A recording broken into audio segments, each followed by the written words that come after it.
On the morning my son stopped seeing me as his mother, the sun rose over a house I had already begun to fold like a paper letter. My name is Rosalind. I learned early that love often lives in chores. The late-night laundry, the quiet lending of money, the way you wipe a child's forehead and push away your own fatigue. After my marriage collapsed, it took 2 of my children. My ex-husband argued and pleaded, and in the end, he walked away with them. Robert stayed. He was small then, serious-eyed and practical, and he chose me. Raising him alone became my reverent labor. I stitched our days together with extra shifts, mended shirts under a single lamp, and taught him how to make a cup of tea so he wouldn't come home hungry. If you're watching this right now, take a second to hit that like button and subscribe. It really helps us keep bringing you stories like this. And I'd love to know where you're tuning in from. Drop your location in the comments and share your first thoughts. What would you do if you were in Rosalind's shoes? The house in Oakland was memory and stubbornness. My parents had worked and saved, turning that property into a safe harbor. They left it to me in their will, and I kept it like a relic, cleaning the gutters, painting the trim, tending the garden as if each stroke of a brush honored their faces. When Robert earned a steady salary as a software engineer, I offered him the main house. I never told him the deed bore my name. I believe generosity was most honest when it was unannounced, an invisible stepping stone into adulthood. So I packed my belongings and moved into the BQ at the back of the lot. Compact, private, sunlit in the mornings, a space I imagined would be comfortable and unobtrusive. At first, my absence from the main rooms felt peaceful. They whitewashed the living room, debated curtain samples, and filled the house with the particular optimism of people planning a life together. Then Kyle's parents began to visit more often. At first they came for dinners, a casserole, a kind word. Later they stayed longer. Their presence arrived like an added piece of furniture, imposing, slightly out of scale. They brought habits and expectations that reshaped the rhythms of the house. Which foods were served, whose opinions guided weekend plans, whose jokes were permitted at the table. Watching all of this from my BQ window felt like peering through a keyhole. Robert, who had once burst in with pizza boxes and excitement, began to move through the house with a new reserve. He called less. When he came by, his conversations were edited, measured. The warmth between us thinned into careful sentences. Words can be weapons calibrated arm in arm with time. It started with whispers, comments about my quiet clothes, my tendency to keep to myself, suggestions that perhaps I was a little too old-fashioned for their modern household. I told myself not to hear them, but tone carries. The rolling of an eye, a half-smile shared across a kitchen, a pause that retreats into polite silence. I imagined confronting Robert, laying bare the years I had held him up. But truth can become a transaction. I refused to turn affection into debt. Then the pregnancy news came, a moment I had been dreaming of in small private ways. The idea of a grandchild made my chest ache with an old, sweet kind of yearning. I imagined tiny shoes by the door, the music of a newborn breathing. Instead, that news became the hinge on which everything turned. One cool evening, Robert stood at the BQ door with Kyle's mother behind him, her posture composed and precise. "Mom," he said, voice thick with what I first took for sorrow, "we think it would be best if you found another place for now. Kyle's pregnant, and we're worried about stress, about how you look. We don't want anything to jeopardize the baby." The words flattened me. He framed their demand as care. Behind it was the architecture of persuasion that had settled in their house. I could have shown him the papers, the deed with my name typed across it, the receipts for repairs I had paid. But to invoke the deed would have been to demand love under siege, to turn a son's affection into the weight of an accounting. I refused to barter affection for proof. So I packed a small bag and left that night. I walked away without argument, not because I lacked the right to stay, but because I would not wear my life as supplication. I carried only 2 dresses, a photograph of Robert at 7, and one quiet fact. The house still legally belonged to me. That knowledge was a small ember I tucked in my pocket. I did not yet know the shape of what I would do with it, only that I would not grovel for a place I had kept warm for decades. As the streetlights came on, I paused and looked back at the house one last time. Its windows glowed, and inside, voices moved like ghosts through familiar rooms. I felt both bereaved and strangely lucid. If betrayal required a reckoning, then perhaps the reckoning could be patient. I walked into the night with the slow determination of someone who has kept a household afloat through storm after storm. It had not been glamorous, but it had been honest. And honesty, I decided, could be a kind of power I had not yet had to use. I would not let them erase what I had built. Someday they would see that taking a house is easy, but reclaiming a life is costly and slow indeed. The house had always kept its own secrets. I learned to read them in the way boards creaked and the kitchen smelled of coffee at dawn. My parents treated the property as a promise. Years of overtime, thrift, and a stubborn belief that a stable place matters. When they put the deed in my name, it felt less like a windfall and more like a responsibility. I tended the gutters, painted the trim, fixed the porch light at midnight. Small offerings that attached me to the house in ways that felt almost sacred.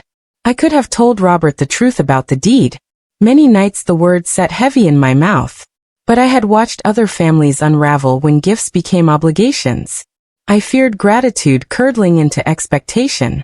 So I let the legal detail remain private, offering him a home without the discomfort of balance sheets and receipts. He moved in with the hopeful earnestness of a young man making a life. New curtains, a music speaker on the shelf, photos arranged on the mantel.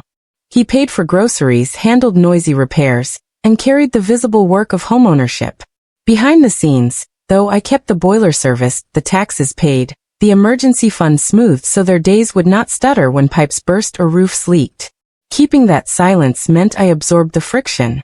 I filed receipts in a shoebox, called contractors in the dark when storms came, and negotiated bills with the calm insistence of someone who has few surprises left in life. I did this without fanfare because I believed love should not be transactional. I wanted Robert to stand on his feet without a ledger tallying my sacrifices. When Kyle's mother arrived, she brought casseroles and competent hands. Diane's presence felt like help at first, but help turned into habit. She began to suggest changes that read as improvements. A modern rug to freshen the room, a landscaper to tidy the garden. Each suggestion erased a small piece of the house's visible history. The curtains I had hemmed, the roses my father pruned every summer. I watched those erasures like stains spreading through a photograph. The house was still the same structure, but the narrative of who had tended it was being smoothed away under new choices and polite opinions. I found myself noticing the small absences. The armchair moved to a corner, the worn doormat replaced, the herbs on the sill thinning as someone else rearranged the shelves in the pantry. There is power in assumption. Kyle's family assumed ownership by volume of voice. They declared plans for future renovations and spoke about the property as if it were theirs by right. I could have corrected them, produced the deed with my name stamped in black and white, but I feared turning our love into a legal confrontation. I wanted to preserve the affection that had carried us through harder winters. At the same time, the knowledge of the deed gave me a private autonomy. It meant options if life ever demanded it. Selling to secure retirement, leaving a legacy, or using the equity to support a grandchild's education. I kept that autonomy like a folded map, a quiet resource I trusted only to myself. It sat in a drawer, covered by the ordinary detritus of daily life. But autonomy that is hidden can become dangerous when others have already established a sense of entitlement. The more comfortable Kyle's family became, the more they acted as though the house's future belonged to them. Their plans and assumptions formed a pressure that made my silence harder to sustain. Every unasked question, every assumed right, felt like a small theft. I remember the night Robert brought home news of a promotion. We ate takeout and pretended not to be proud in the clumsiest, happiest way. Those quiet victories kept me going, and they made the house feel like a place of hard-won hope. Yet small exclusions multiplied. A pie left untouched across the counter, a holiday joke that closed behind my back, an offer to help filed away as unnecessary. These were not dramatic betrayals, but steady erasures that rearranged the meaning of home. I kept a small ledger of repairs and receipts, not as a weapon but as a record. Mothers learned to document the invisible labor, partly to remember, and partly to ensure that if circumstances demanded, we could account for what we had given. That ledger lived in a shoebox in the closet, quiet and practical, until the day when practical would turn to decisive action. I did not yet know how I would use that ledger. The ember of ownership glowed under my ribs, patient and pragmatic. When they asked me to leave, it did not ignite into immediate fury. Instead, it settled into a plan. I would not plead. I would make a choice and act. Success arrived for Robert like a sequence of soft notifications.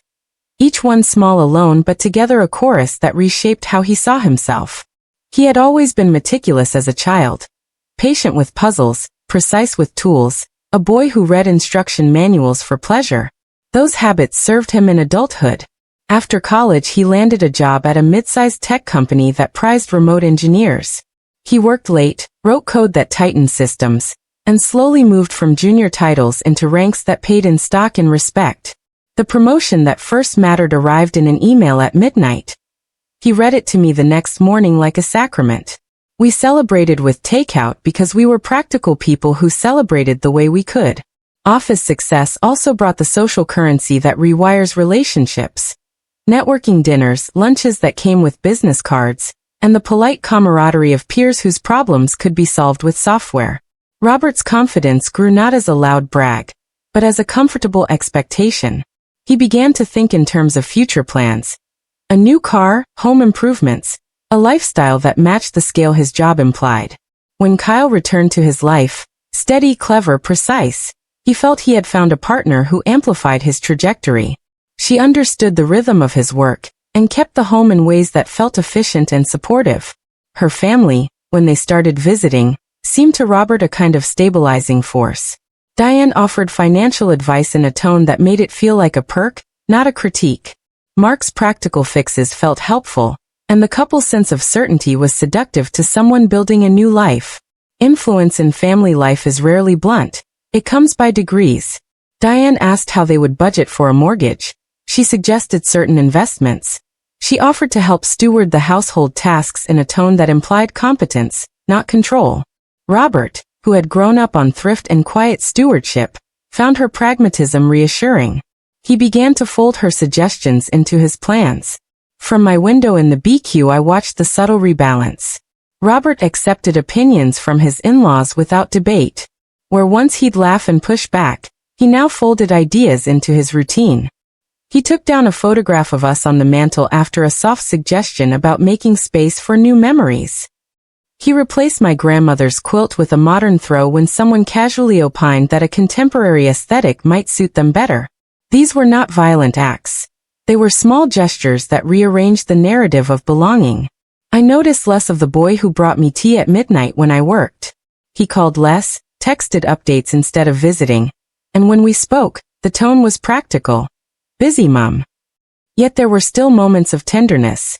He fixed a leaky gutter for me after a storm, sat on the porch with a mug of coffee, and told me about a piece of code he'd written. Those moments kept a thread between us, even as the distance widened. As Kyle's family gained sway, their counsel became the main theme in the story Robert repeated about our life. Where my sacrifices had been background music, their voices directed the melody. Anything that complicated the tune, my frugal pension, my quiet habits, was reframed as a stressor to be managed. A grandmother's presence could suddenly be cast as a liability if it made someone uneasy. Deep down, he may have feared vulnerability over loss. Aligning with his wife's family promised certainty, status, and a life less dotted by unpredictable origins. Love and prudence wear similar clothes.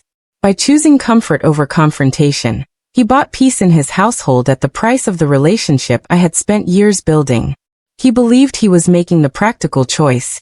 He did not know what he had traded away. I stepped aside because I thought that was the proper thing to do. Because love sometimes means making room for new lives to grow without blocking the sun. On the day I moved into the BQ, the effort felt ordinary and ceremonious all at once. I wrapped a small stack of plates in newspaper, folded the dish towels I had used for years, and labeled a shoebox of photographs with a careful hand. The BQ was humble. A single room with a kitchenette, a narrow bed, and a window that looked over the yard. It was not a punishment but a compromise I believed would keep peace and encourage the couple's new beginning. Packing that day was like packing away a particular identity. I folded shirts that smelled of laundry detergent and childhood summers. I wrapped the framed picture of Robert with trembling fingers and hesitated before placing it among my few belongings. I left the main house with gratitude and a small, secret ache that was not yet rage but something else. Resignation tempered with the certainty that I had given as much as I could. Neighbors noted the change with quiet comments. Miss Thompson brought a pie and said, "You look well," as if the whole thing could be summarized by a courteous sentence. Friends called and said they admired my selflessness. Some offered temporary lodgings. The support felt good but also cast my move in a language of sacrifice and romanticized martyrdom I did not entirely accept. I had made a choice, yes, but it was not meant to be a life sentence of invisibility. The BQ required adjustments. I learned to time my chores around their TV schedules. I took my tea earlier in the mornings, so as not to interrupt a household that had grown accustomed to new rhythms. I made small rituals my own. A battered radio that hummed through evenings, a particular mug warmed for my hands, the habit of sweeping the small porch until the bristles softened. Those rituals kept the edges of my days smooth. I also learned to eavesdrop by accident. How a laugh from the living room could swell and then throttle. How a soft conversation had the power to exclude. Watching a life from the margins is an odd, brittle vantage. You are visible without being invited. Watching is not the same as being present. There is a grief in observing your child's life through glass you cannot open. Despite adjustments, there were afternoons when I would knock and be admitted like a mild formality. Quick coffee, a handshake in the kitchen, a polite question. Those moments left me raw with the sense of being tolerated rather than cherished. At other times Robert would sit on the porch with me for half an hour, and we would talk about nothing and everything. Those small visits were like rope thrown between two islands. They kept us tethered in small measure. Kyle's family began to assert a domestic diplomacy. They organized the pantry, appointed certain cabinets as their territory, and displayed framed photographs of events that predated my presence. It was subtle theater. An inscription here, a new lamp there, gestures that create the feel of permanent residence. Diane's smile was always there, but it had the muscle memory of someone orchestrating a scene. I did not tell Robert how hollow I felt some nights. I did not tell him the way the house creaked under the weight of absence. Instead I kept a stoic face, washed dishes, made his favorite stew when he stopped by, and tried to be the quiet presence that did not demand explanation. It was exhausting to be both invisible and expected to perform gratitude. I noticed small, painful erasures. Diane swapping my magnet drawings for formal photos. That night I pinned my son's crayon square in the BQ. A tiny declaration that I remained part of this house's story. Quietly, I started cataloging what mattered. Receipts, the deed, contractor names. If I ever had to act, I would act with measured steps. Patience would be strategic, not surrender. I would watch the clock and wait for the moment when choices demanded action. New faces arrived, and with them the slow redefinition of what home meant. Their presence felt like a tide changing the shoreline. When Kyle's parents moved from weekend guests to near-permanent residents, they brought habits and preferences that settled into the house like new furniture. Diane claimed an armchair by the window as though it had always belonged to her. Her husband, Mark, started keeping batteries and tools in a metal box that once sat in my shed. At first their involvement felt like helpfulness. They fixed the fence, organized the garage, lent advice. But help is a thin line away from control when it is offered without invitation. Conversation shifted. Diane began to make remarks about the house. Comments posed as common sense, but laced with judgment. "You should see a doctor about that cough," she said once when I coughed during a holiday dinner, smiling as if concern absolved the tone. At other times she joked about superstitions in a way that no longer felt funny. "Some people just have a look. You know what I mean." The laugh that followed masked the narrowing of the room. Whispers proliferate faster than declarations. What began as private jokes in the kitchen spread into a pattern. A delivery driver remarked to a friend about the quiet old lady out back. Rumors travel on small feet, and the more they circulated, the more emboldened Kyle's family grew. They started to speak in broader terms about comfort and safety, words that can be used to justify almost anything. I tried to answer with small kindnesses. Baking a pie, offering to help with the setup of a new appliance, bringing flowers on a gray morning. Those gestures were acknowledged with a polite nod and then, increasingly, silence. They were acts that had once knitted relationships, but now received as perfunctory courtesies rather than welcomed gifts. The quiet friction cut slowly. It is a peculiar cruelty to be edged out by civility. On a cold evening, Kyle confided to me, voice tuned to caution. "We're anxious about the pregnancy," she said, not unkindly. "We want to make sure everything is perfect for the baby." I listened, remembering nights I had sat up with Robert when he was sick, the long drives to clinics, the countless ways parents hold worry in their bodies. Her statement should have been an invitation. Instead it felt like a line drawn in the sand I would be asked to cross. Then whispers hardened into suggestion. Diane spoke of contagions, in a casual, clinical way, as though a grandmother's presence could be classified among health variables. Mark recommended rearranging sleeping spaces and air filters. These pronouncements were framed as concern, but the cumulative effect was clear. They were outlining conditions that would make my continued presence inconvenient, if not unacceptable. I remember the night they presented it as a favor. The three of them, Robert, Kyle, and Diane, sat at the kitchen table with faces that suggested they were delivering news for my own good. "Mom," Robert said, avoiding my eyes, "we think it would be best if you found another place for now. Kyle's pregnant, and we're worried it's too stressful." His voice trembled as someone trying to be gentle while participating in cruelty. Diane looked satisfied in the way someone who sees a plan unfolding looks satisfied. Their words were a particular kind of violence because they were ordinary. There was no shouting, no slamming of doors, only the quiet administration of exclusion. They dressed the demand as charity as care. I nodded and packed a small bag because I refused to force a conflict into my son's home with legal threats and sharp sentences. Such a move would have sullied the memory of a lifetime of affection. I left to spare myself further humiliation, and to preserve whatever dignity remained. Walking out through the back gate that night felt both like exile and decision. I could have stayed and demanded to see legal documents, shown the papers proving ownership. Instead I chose silence. If they could displace me with a sentence of concern, they should live with the consequences of their assumption. The choice was not born of heat but of a cold, careful calculation that something fair might yet be done. I slept in a small room 3 nights, then called an agent I'd used before. She spoke calmly and outlined options, listing appraisal, staging. It felt practical, not vindictive, an act of repair. I was tired of being erased. It was time to choose and act on it today. From my small BQ window, I watched the main house like a play behind glass. The angle was narrow, part of the kitchen, a slice of the living room, the back of the mantel, but it was enough to learn how a life rearranges itself when new actors arrive. Watching felt intimate and cruel. I understood scenes without being invited into them. At first Diane's visits were gentle. She brought casseroles, hung a wreath, asked about paint colors in a tone that sounded like neighborly advice. I welcomed her. But the hand grew persistent. Casseroles became long afternoons. Commentary became an expectation that Robert and Kyle accepted without question. Small shifts accumulated until the house felt unfamiliar. A photograph moved from the mantel, an armchair replaced, my mother's crochet blanket folded and shelved.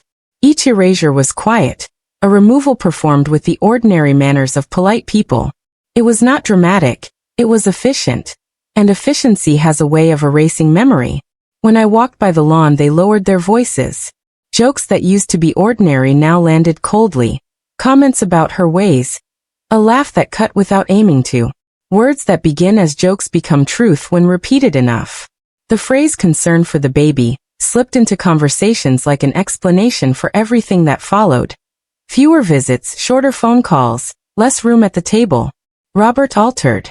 He began to mirror the new rhythms, the cautious folding of napkins, the precise tone when he discussed plans, the small gestures that matched Kyle's family. That mimicry felt like a slow assimilation. His inner compass tilted toward the voices who were most present.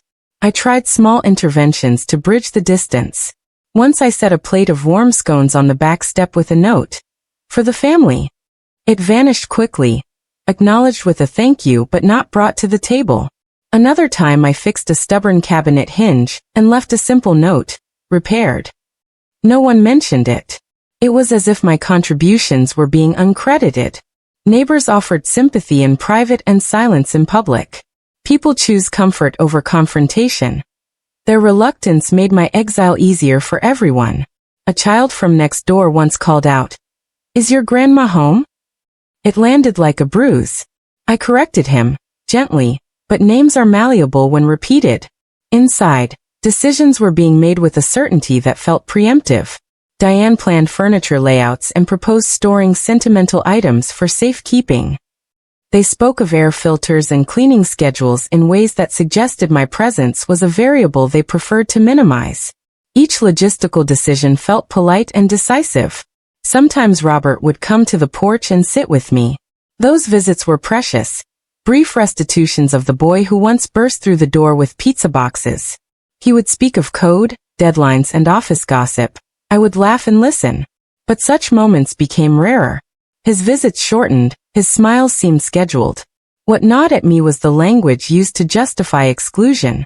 For the baby's comfort, they said, folding the moral case neatly. Care framed as necessity is hard to argue when everyone echoes the same concern.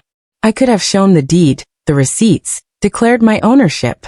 But ownership is blunt against emotional estrangement. I wanted reconciliation more than triumph. At night I pressed my palm to the cool pane and watched silhouettes move. I kept a ledger in a shoebox. Receipts, contractor names, dates of repairs. It was mundane and practical, like the work that had kept the house from collapsing.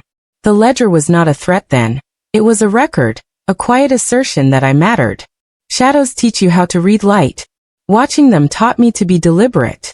Patience without aim becomes resignation. Patience with a plan becomes strategy.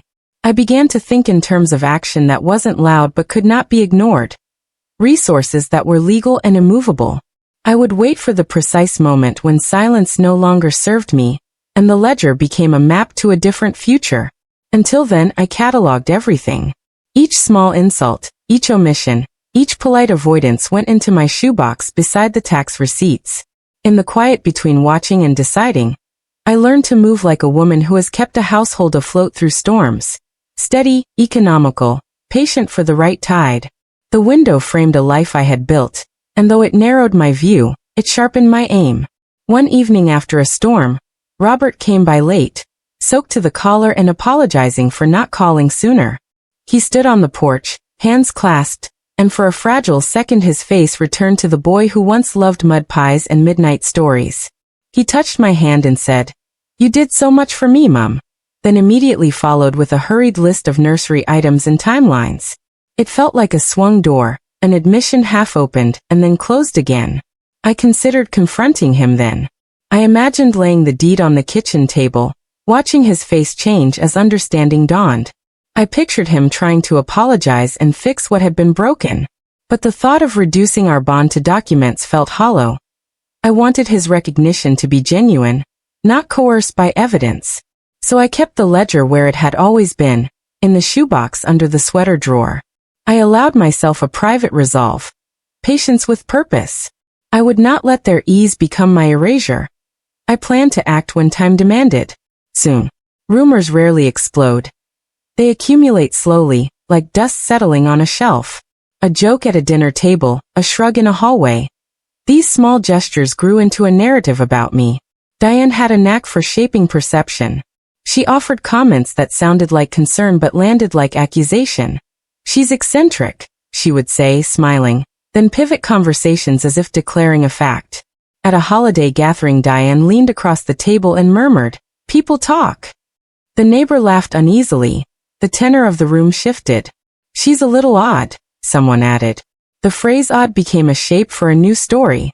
Once a community accepts a story, behavior follows. Fewer invitations, shorter phone calls, and polite distances multiplied. The whispers did more than bruise. They changed practical realities.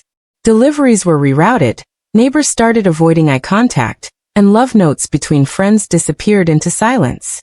I heard, which muttered by someone scrolling through a neighborhood app, and the words sank into the local gossip like a stone. Such labels carry old weight, and modern politeness can act as fertilizer for old fears. I tried to counteract the narrative with kindness.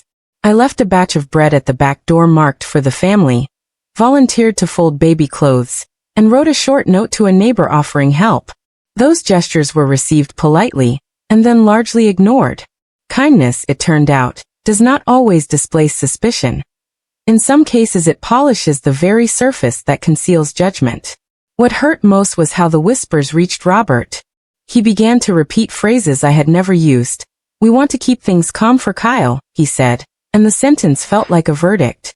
He sounded like someone reading a script written by other people. My son, who had once defended me without question, now echoed the language of exclusion. Rumors change how people act. A contractor I trusted took longer to return calls. Friends offered fewer favors. The ledger I kept for practical repairs began to record social losses. Dates a neighbor canceled a visit, times a delivery was redirected, moments when invitations stopped. It became not just a record of expense but of erosion. One afternoon I found a comment on a neighborhood app claiming we should protect children from strange influences. The idea resonated with a surprising number of neighbors. Slander had moved from whisper to digital thread and widened its reach.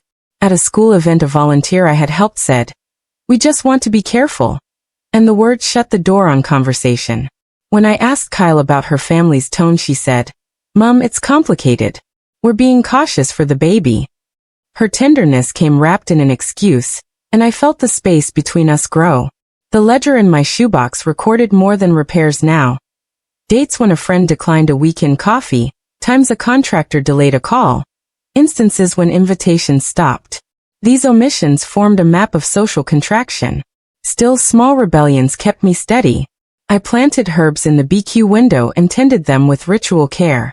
The green leaves were a quiet assertion that life continued regardless of gossip. I also began to prepare in ways that were practical rather than reactive. The deeds, the receipts, the contractor names, these were not weapons but tools.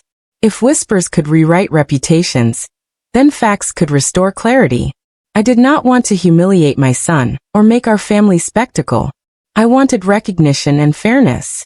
So I resolved to assemble truth patiently, to act when my evidence would be clean and final. Gossip is noisy and contagious. Truth is precise and slow. I would be patient without surrender. When the time came for an accounting, I planned for it to be unambiguous, incontrovertible, and free from the theatrics that had been used against me. One afternoon while sweeping the BQ porch, I watched a small convoy of children pass by toward the house. A little girl I had once watched play in the yard held up a paper invitation and skipped inside, smiling. I stood and watched the door close behind them. It was a trivial, ordinary scene, but the feeling was of being erased in slow motion. Invitations stopped arriving, holiday cards dwindled. Phone calls became messages that never prompted a return visit. Recording these absences became a ritual. I added dates to my shoebox ledger. When a neighbor declined a weekend coffee, when a reliable contractor delayed a call, when a friend switched shifts and never returned. Each entry was a factual note that resisted the softness of rumor. It transformed a diffuse sorrow into a mapped pattern. In the evenings I sorted the papers by date and type, and the receipts and notes spoken in order that gossips could not pervert. Preparing felt like standing a record against the newer narrative. I no longer wanted spectacle or forced apologies. I wanted clarity, a quiet architecture of facts. I would assemble truth patiently and present it in a way that could not be dismissed. There is a particular cruelty in watching a child grow into someone who remembers your face, but not your needs. Robert's distance arrived like fog. At first it was an occasional missed dinner, then shorter phone calls, then an absence at a birthday he had always attended. When we spoke the conversations felt edited, practical updates and gentle deflections back to his tasks. He had always measured his words. As a man he used economy as both armor and avoidance. He called less frequently, and sounded like someone reading a script someone else had written. Kyle's family influenced his language. Phrases I had never used, "It's about safety," "We have to think of the baby," became defaults. When I asked about a stolen afternoon or a missed dinner, he replied, "We try to make the space calm for Kyle."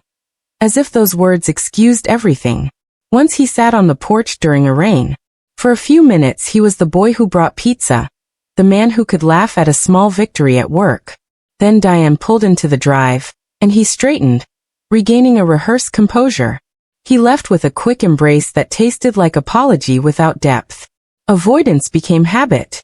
Family events were scheduled with precise politeness, leaving little room for unscripted affection. Arriving at the front door sometimes silenced laughter. Conversations tilted away. Social choreography suggested design rather than accident. What stung was not slander but narration.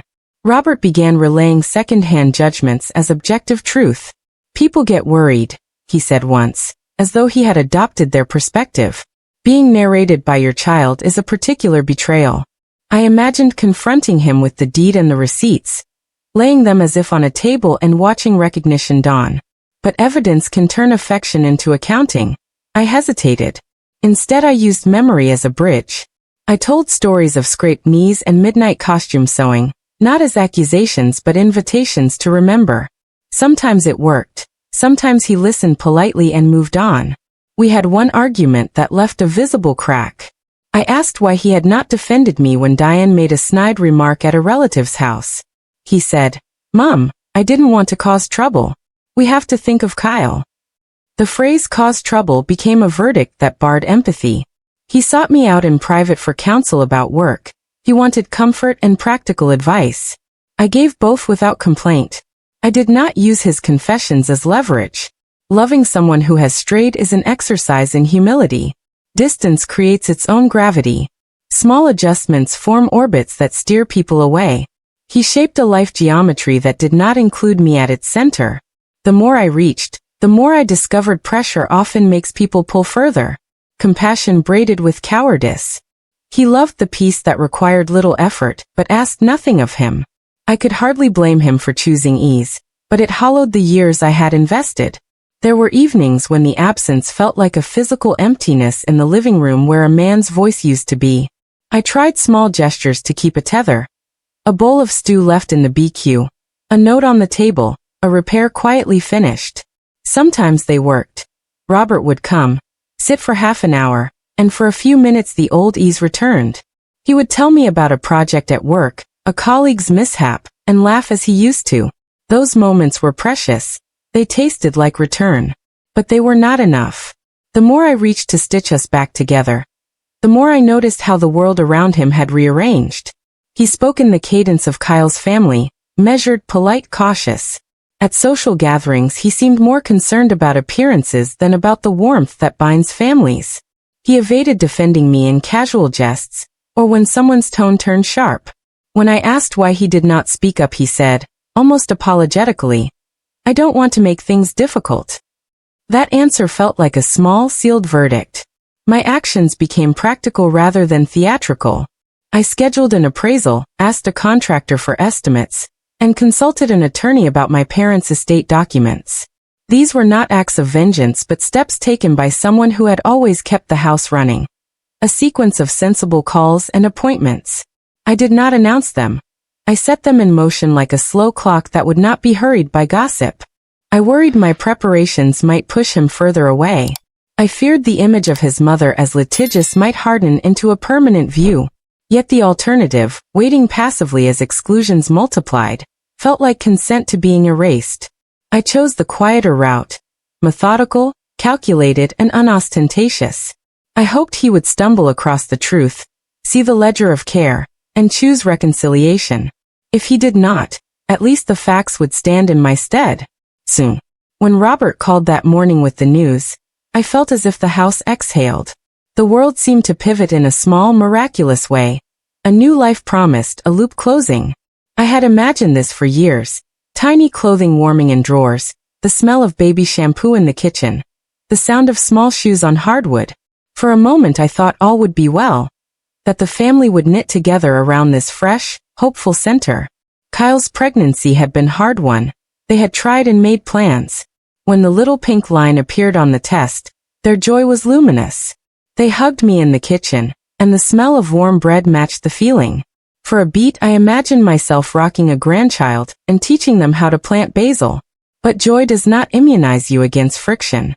As weeks passed, the tone changed. Pregnancy, which invites protection, became a pretext for managerial decisions about the house. "We need to make sure everything is perfect," Diane said. "We just want the space to be calm and safe." Those phrases wrapped concern around control. Household rituals shifted. White noise machines were discussed, scented cleaners were discouraged, and plans were made to alter sleeping spaces for the newborn. Daily rhythms were rewritten into a schedule that felt like a manual for minimizing perceived risk. My presence as a constant became framed as a variable that might disturb their equilibrium. I tried to be helpful. I offered to cook meals during the last trimester, wash tiny garments, and attend appointments. I wanted to be needed in a generational way. Each offer earned a cautious thank you and arrangements that limited my involvement. I would be given small tasks, kept at a distance. At a baby shower, I brought a blanket I had stitched with care. From the BQ window, I watched friends and family admire it. The blanket was praised politely, then placed aside. My gift was accepted as a token, not woven into the center of their celebration. It felt symbolic of a larger exclusion. Participation in form only. I understood the urge to protect a newborn, but protection is dangerous when it becomes the language of exclusion. As Kyle approached her due date, whispers of unease multiplied. At a prenatal class, I later learned she had said she felt more comfortable without certain people around. The news landed like a bruise. There were private moments with Robert, sonogram pictures, late-night messages about the baby's flutters, that made me hopeful. He sent scans and small updates. Those exchanges felt like fragile bridges. Yet the household's curating hand grew firmer, including a curated set of baby clothes chosen by his in-laws. Their choices felt like a script being rewritten, without consulting me. The house thrummed with preparations, nursery plans, pediatric consultations, lists that read like devotions. The world of expected parenthood tightened into choreography and left little room for the messy work of family reconciliation. My attempts to remain present were met with gentle limits disguised as care. I oscillated between elation for the coming life and grief for fading intimacy. I kept my hope practical, attending scans when invited. Recording absences became a ritual. Dates of canceled invitations, delayed calls, and rerouted favors. Each note in the shoebox ledger added to the record of what had been done and what had gone missing. The pregnancy made me ache for connection with the future grandchild, and to be part of a life I had once helped start. I rehearsed conversations I had not yet dared to have, gentle requests for inclusion, reminders of history. I wanted the child's life to be rooted in truth. But hope is not a plan, and as the house hummed with new projects, I prepared practical steps to preserve what remained. I remained watchful and ready. When my son asked me to leave, the word betrayal landed like a winter branch across the path, sudden only because the weight had been gathering for years. That night we shared a quiet dinner. The light in the dining room was ordinary. The smell of stew offered routine comfort. Robert spoke first, voice careful. "Mom," he said, "you might have to find another place. Kyle's pregnant and we're worried." Behind him, Diane's posture was composed in a way that suggested the sentence had been practiced. It was not a blow so much as a filing of me into a category they had decided. I could have unfolded the deed then. I could have showed the decades of receipts for repairs, the tax documents, the signatures that mapped a life of care. But proving ownership in the heat of a family moment would have turned dinner into a courtroom. I was not interested in spectacle.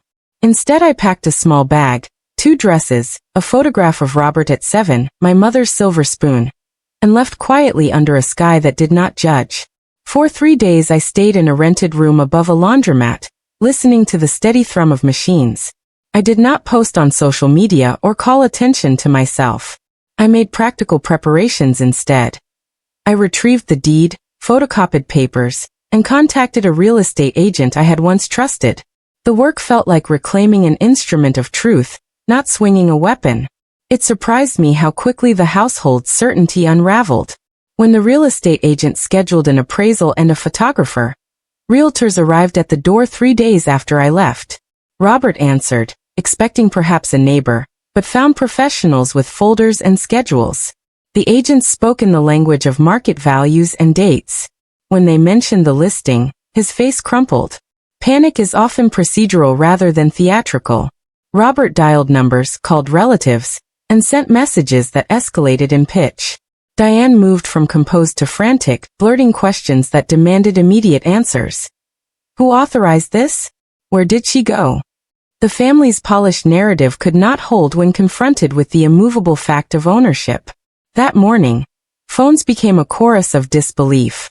Friends who were cautious suddenly offered contact details. Relatives debated legal strategy. The comfort they'd curated collapsed into the scramble of consequence. They had used fear to create separation. Now their fear of loss became the tutor of their own panic. When Robert finally found me, he arrived with traces of desperation. His apology spilled in stammers. He asked whether the sale could be reversed. I listened and told him plainly what I had done and why. Not to punish but to reclaim dignity. He wanted to stop the process, but some sequences are harder to unwind once set in motion. Ownership obeys dates and signatures. Regret does not automatically alter legal facts. Neighbors who had once said nothing now exchanged glances on sidewalks. Some stopped by with concerned questions that thinly veiled judgment. That social pressure was real, but community theater mattered less than a quiet fact. My conversations with the real estate agent were efficient and businesslike. She explained timelines, disclosures, and how offers move through escrow. I listened and took notes. The legal cadence provided a structure human emotion often lacks. Having facts in order made the days feel less like chaos and more like a sequence of manageable steps. It was practical and allowed me the dignity of not having to beg for belonging. I felt oddly calm, confident that truth would be plain and durable. In reclaiming the house, I reclaimed a piece of myself I had been taught to keep small. The story they had tried to tell, of me as an inconvenient presence, could no longer be the only narrative. I had acted decisively and in doing so, found a deep and unexpected peace. The rest would have to be learned. The real estate agent spoke with the calm directness of someone used to human arguments, and to moving around them. When the paperwork crossed my kitchen table, the house smelled of lemons and old wood. For the first time in years I felt a subtle shift under my feet. Listing the property had not been an act of revenge, but of reclaiming what had been worn thin by polite erasures and steady neglect. The agent explained the timeline. Appraisal, staging, photographs, open houses, and I listened with a clarity that surprised me. The photographer arrived and recorded the angles I had loved. Morning light on the banister, the faded tile by the back door, a dent in the fence my father had fixed. The stager softened rooms into something the market could love, removing small relics that made the house ours and replacing them with neutral objects that belonged to no one. Watching strangers polish my life for sale felt strange and intimate in equal measure. Word spread faster than expected. Neighbors called with a mix of curiosity and alarm. A distant cousin messaged that he had heard rumors. People who had been polite in a way that kept me at arm's length suddenly wanted explanations. Absence gains value the moment someone chooses it. The silence that once erased me now pushed men and women to ask questions. Robert's calls arrived in waves. His voice threaded alarm with disbelief as he asked whether the sale could be stopped. He rang relatives, lawyers, anyone who might untangle signatures and dates. I answered calmly. The deed was in my name and my records were in order. I had kept receipts, tax documents, and correspondence out of habit. Those records felt like armor now. Offers arrived quickly. One was from a local developer with plans to modernize and subdivide. Another came from a young couple who wrote a heartfelt letter about raising their children in those rooms. Each option shaped a different future. The developers offer promised speed and funds that could secure my stability. The couple's plea tugged at memory and sentiment. Both choices required weighing practical need against emotional value. Robert's tone shifted from panic to argument. He attempted to trade emotion for logistics, as if urgent pleas might bend the legal facts. The agents explained timelines and contingencies, escrow and disclosures. Real estate speaks in dates and signatures, not apologies. That language was foreign to my son, who had been raised on small domestic truths rather than legal finality. Neighbors and distant friends flooded my days with opinions. Some expressed sympathy, others seemed hungry for drama. I received a message from Robert. "Please, Mum, we didn't know." The line felt like a plea sown from regret. I could have poured out the ledger of long nights and unpaid repairs, the quiet maintenance that had kept the house livable. I chose instead to respond with the dignity I had tried to model all my life. The offers tightened and the developer increased his bid. The young couple's letter stayed with me like a memory. Their imagined breakfasts and homework jackets pinned to a wall I had once decorated with crayon art. I considered both paths as a gardener chooses grafting options for a beloved tree, carefully and with the future in mind. Legal counsel advised speed might be prudent. Markets shift, delays allow parties to change. I did not want to appear vindictive. I wanted to secure a life where I could live without being measured against prejudice. Money would change things. It could fund a quiet apartment, a small trust for long-term care, or support for a grandchild's future. Those practicalities helped center my decision. As negotiations advanced, the family theater intensified. Robert's messages became more frequent and more frantic. Diane oscillated between composed inquiries and sharp accusations. Their panic was not satisfying. It was the predictable consequence of underestimating another's quiet resolve. They had manufactured the conditions that required remedy. Now they faced the repercussions. At night I slept fitfully, not from guilt but from the unfamiliar sensation of making a choice that could no longer be undone. I had not embarked on this to exact perfect justice. I had done it to reclaim quiet dignity. As paperwork advanced and offers firmed, I felt a strange peace seep in. Something about moving forward with intention instead of reaction. The ledger in the shoebox had become less a record of grievances than a map to freedom. The house, through photographs and staging and offers, would be. I left feeling neither triumphant nor cruel, only resolute to live the quiet life I deserved. They arrived on a Tuesday with briefcases and measured smiles, making the house feel suddenly like a business rather than a family place. I had expected arrival with a mix of dread and relief. The sign in the yard said pending, a small word that held the heavy shape of a verdict. Inspectors checked ducts, photographers shot details, the stager softened rooms into neutral shapes that anyone could buy. I watched from the BQ and cataloged the movements with practical attention. News of the pending sale traveled quickly. Neighbors stopped by to ask if I was sure. A cousin I rarely spoke to called to offer advice. Robert's calls changed tone. Less pleading, more desperate strategy. He had spoken to lawyers and began assembling voices intent on reversing a process they had engineered by pushing me out. An attorney filed for a temporary injunction, claiming family rights and lack of notice. My lawyer countered with deeds, dates, and clear disclosures. Real estate law observes signatures, not sentimental arguments. The judge hearing the request treated the matter as property, not as family lore. The injunction was denied after a brief, procedural review. Watching legal briefs pile on the kitchen table felt strange. Grocery lists replaced by filings. Diane organized neighbors and crafted public narratives that framed me as abrupt and unkind. She asked for empathy. Others offered quiet opinions. Public sentiment swirled, but documents remained stubborn and precise. I met with counsel and agreed to avoid public theatrics. My lawyer advised that clean transactions protect everyone. Messy delays often invite greater harm. I wanted clarity, not spectacle. The goal was not to humiliate, but to secure practical independence. Money would allow me to live with dignity, not on someone else's terms.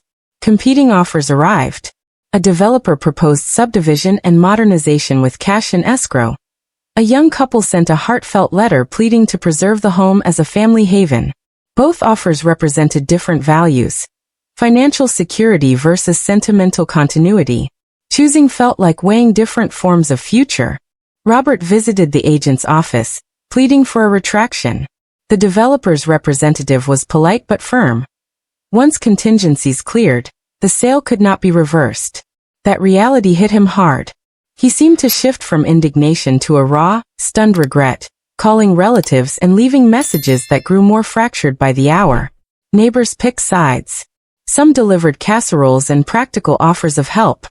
Others kept distance, perhaps afraid of the social fallout.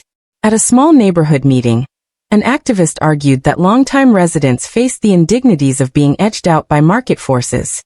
His point reframed the story beyond the household into a pattern of change and displacement. Meanwhile, Diane oscillated between public pleas for fairness and private demands for restoration. The community gossip circuit churned, and I felt both defended and criticized. Each new rumor demanded energy. I preferred to expend mine on paperwork and planning rather than on sparring over reputations. The court hearing that denied the injunction was brief. The judge emphasized the legal facts. The deed was clear, disclosures were made, timelines observed. The ruling clarified the path forward and pushed the process toward closing. Robert wept in the car afterward. A raw sound like someone who has finally seen the cost of a choice he did not entirely comprehend. As closing approached, the developer increased his offer. His plans for the lot promised swift changes. 2 sleek units, updated facades, and higher market value for the block. The offer allowed me options. A modest apartment near the park, a small trust for the future, and funds for practical security. These practicalities steadied my decision. On the day of the final walkthrough, contractors measured, nodded, and discussed schedules with crisp efficiency. The developer described timelines and phasing. I listened and asked questions that related to my needs rather than to rancor. It was a business meeting set in the bones of a life. When escrow cleared and papers were signed, there was no dramatic collapse. No smash of dishes, no theatrical confrontation. Just signatures, stamps, and a quiet ledger that balanced one life against another. I felt loss, of course. But alongside that loss was a calmness that surprised me. The exchange returned to me a sense of agency I had long been denied. In the weeks that followed, Robert's frantic attempts to regain the house softened into talks about what his life had become. He asked why I had been so resolute. I told him honesty and patience had limits. He learned that actions have consequences. Chaos arrived like a summer storm, loud, sudden, and leaving a messy wake of confusion. After the court affirmed the sale's validity, the family's composed front unraveled into a flurry of calls, accusations, and frantic attempts to reverse a choice that had long been set into motion. Diane moved from polite concern to sharp public statements. She hosted neighbors, painted herself as a protector of family tradition, and urged community sympathy. Robert, who had once been my anchor, became a man driven by panic, calling relatives, friends, even old neighbors he had not contacted in years. He showed up at doors, left messages that grew increasingly desperate, and tried to cobble together funds. Those frantic measures only underscored how little he understood the consequences of aligning with the voices that had edged me out. Developers tightened their schedule when they sense conflict. Real projects are governed by calendars and contractor availability, not by the tides of family regret. The project's manager spoke of permits, timelines, and contingency windows. Those words sounded indifferent in a house that had held decades. Practical exigency moved faster than sentiment. Legal maneuvers followed. Robert's attorney filed motions and requested temporary stays. My counsel answered with deeds, tax receipts, and proof of disclosure. The law moves in steps, not in outrage. Signatures and dates carry heavy weight. The temporary motions were denied. The judge's decision reiterated that the paperwork was in order, and that the sale could proceed. With the legal barriers lifting, community reactions deepened. Some neighbors brought casseroles and offered help. Others chose distance. At a small neighborhood meeting, an activist warned of patterns. Longtime residents pushed aside by new money and external influence. That framing shifted sympathy for some and complicated Diane's attempts to paint herself solely as a wronged matriarch. Robert's attempts to undo events became increasingly practical. He sought loans, pledged assets, and even appealed to the developer for a pause. The developer remained steadfast. Corporate counsel cautioned them against rescission and explained the costs of delay. In the face of corporate timetables, personal pleas felt thin. Then a small but consequential discovery altered the moral landscape. Robert found a string of messages and casual notes between Diane and an acquaintance that suggested she had actively shaped neighbors' opinions. Gentle nudges framed as concern. Seeing the notes, Robert confronted Diane in an awkward scene that pulled extended family into a private argument made public. The confrontation did not restore what had been lost, but it snapped open the narrative Diane had been building. A local blog picked up the story and turned family strife into public debate. Commenters argued about elder rights and neighborhood change. Some condemned my actions, others praised my autonomy. The coverage amplified voices on both sides and made the dispute harder to contain. In the midst of the uproar, A preservation-minded couple made a late offer aimed at keeping the house intact as a family residence. Their bid tugged at sentiment. It honored memory, but did not offer the immediate financial security the developer provided. Choosing between preservation and pragmatic stability felt like choosing between root and roof. I spoke with a community organizer who suggested modest concessions the developer might make to honor the property's history. The developer agreed to minimal gestures, landscaping improvements, and a small plaque. It was hardly restitution, but it acknowledged a story they had inherited. As permits were approved for preparatory work, the family's pleas shifted toward salvage. Diane asked for mediation and grace. Robert tried to marshal support. But momentum carries its own force. Permits, escrows, and contractors do not pause for second chances. Small acts of kindness cut through the noise. A neighbor's teen slipped a note under the BQ door. "We want you to be okay." A volunteer offered to help me pack. Those gestures reminded me of the human elements beneath legal wrangling. When Kyle's daughter was born and named after my mother, a small consolation arrived. Holding the newborn, I felt a tenderness that made rebuilding worth attempting. The road to repair would be long, but the first steps, truth, quiet action, and steady presence had begun. One day soon. The confrontation I had rehearsed for years arrived not as a shout, but as a quiet conversation at a cafe table. Robert came exhausted and contrite, bouquet in hand. He sat across from me with the look of a man who had been awake too many nights, tracing steps he could not undo.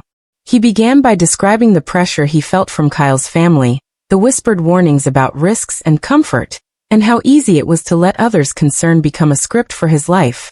His voice wavered, and he admitted that he had not defended me as he should have. I listened without interruption. When he had spoken, I opened a shoebox where I kept a ledger. Receipts, contractor notes, tax documents, and little records of repairs. I showed him the paper trail not as reproach but as explanation. Evidence of the quiet labor that had supported a family's life. He read slowly, the pages making the years visible. "Why didn't you tell me?" he asked. The question was blunt and fair. I explained that I had tried to give him a life that felt free of obligation. My silence had been, at its heart, an attempt to let him build without feeling indebted. That intention, I admitted, had left room for others to define him.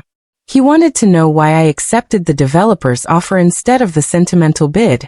I explained the practicalities, speed, security, and the ability to convert decades of unpaid maintenance into funds that could guarantee a quieter, safer life for me.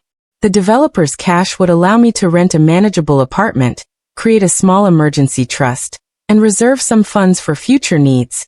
Practical provisions rather than performative gestures.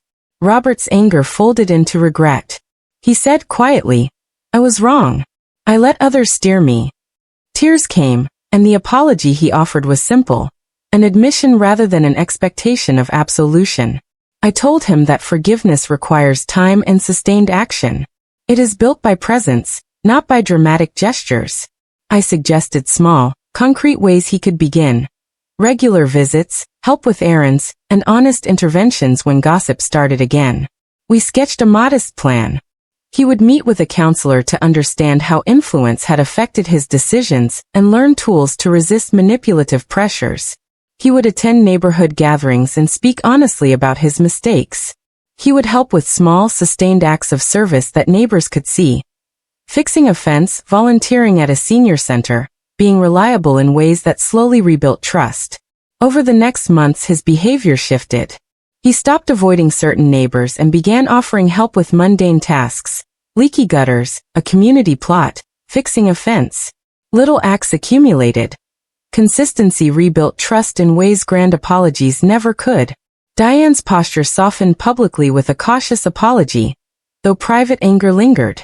Winter brought literal packing and the move into a small, sunlit apartment near the park. I kept a small box of photographs and the banisters scuff as ciphers of memory. When I held my granddaughter that spring, her small warm weight settled something frayed. Reconciling would be slow. The confrontation had yielded truth, not vengeance, and truth, like steady stones, may in time build a path back toward home. Silence, in the end, became not absence but a deliberate frame for the life I intended to hold. After the keys changed hands, the house began to look like someone else's dream. Clean lines, a new paint palette, and the organized geometry of modern design. I visited once, standing at the sidewalk as workers measured and lifted materials.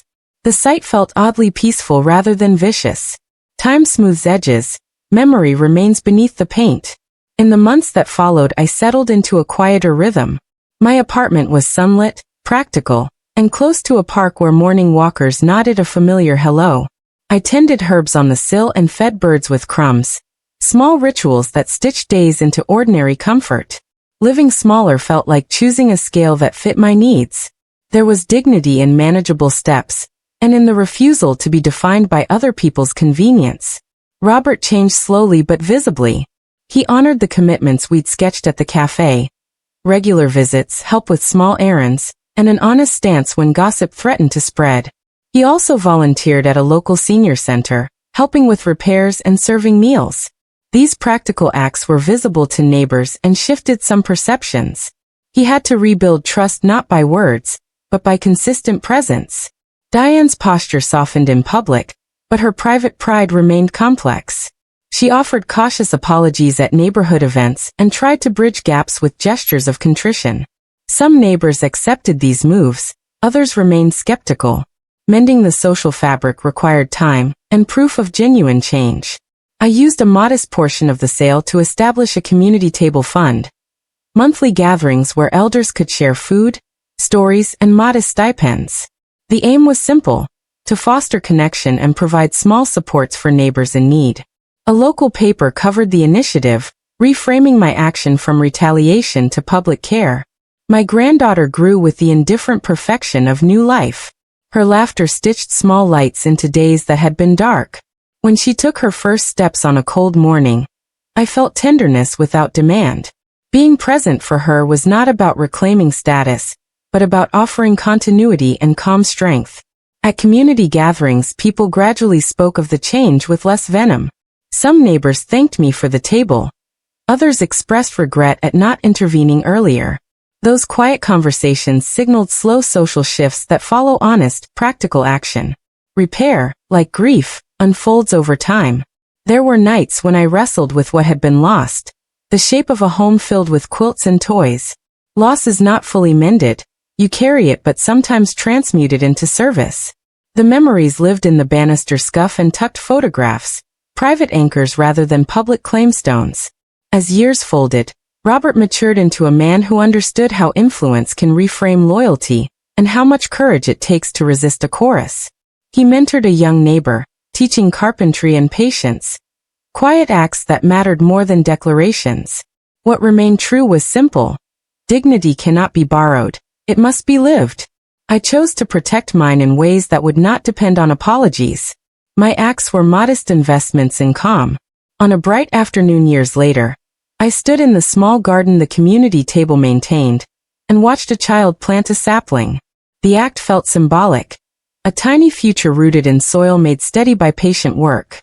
I smiled and felt a peace that had been long earned. Justice had not arrived as a dramatic reckoning. It had come as a steady reclaiming of self.